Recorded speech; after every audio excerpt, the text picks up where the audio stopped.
Clear करंतु। तार भाई भौणी खटिकिया गरीब एवं विशेष करी झाड़ा बोई जी दुई पैसा रोजगार करुची सेमानक पई कोनोसी राजनैतिक उद्देश्य पई नुहे। आज मंच नवीन बाबू नेतृत्व में विजु युव जनता दल एवं विजु छात्र जनता दल आज ये मंच बांधी ओडिशार से मानक पई जो माने पाखापाखी 1 कोटी लोक बिजुली उपभोक्ता भाव सरकार को बिजुली बिल पैठ करुछन। जो भई भाव टाटा पावर गोटे प्राइवेट कंपनी है लोकों को शोषण करुछि से लोकों को अतिरिक्त फी हिसाब रे लोकों को जो भई भाव मनमानी करी पैसा कलेक्शन करुछि डिपोजिट पैसा ता विरुद्ध रे करूछन। मोर किछ प्रश्न है सरकार को ए धोखेबाज सरकार को कहा स्वार्थ है कहा पाई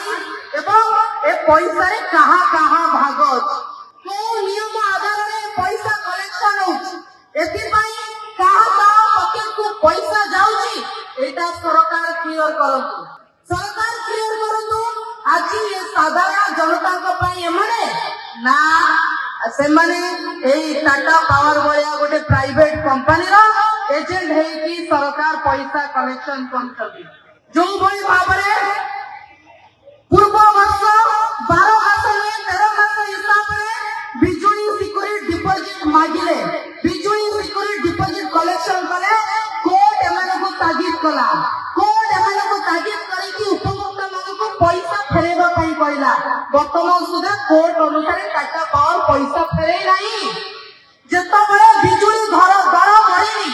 तारे बढ़िनी कहा सरकार एते टंका कलेक्शन करा जाउछ 500 कोटी रु अधिक टंका कलेक्शन करी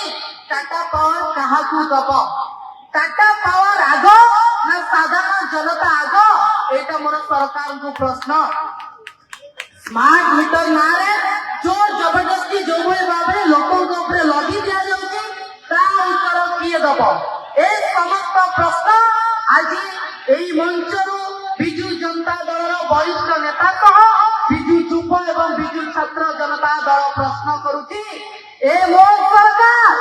आपण दिल्ली रे घर करिवे आपण ओडिसा रे 50 लाख टंकार घर मरम्मती करिवे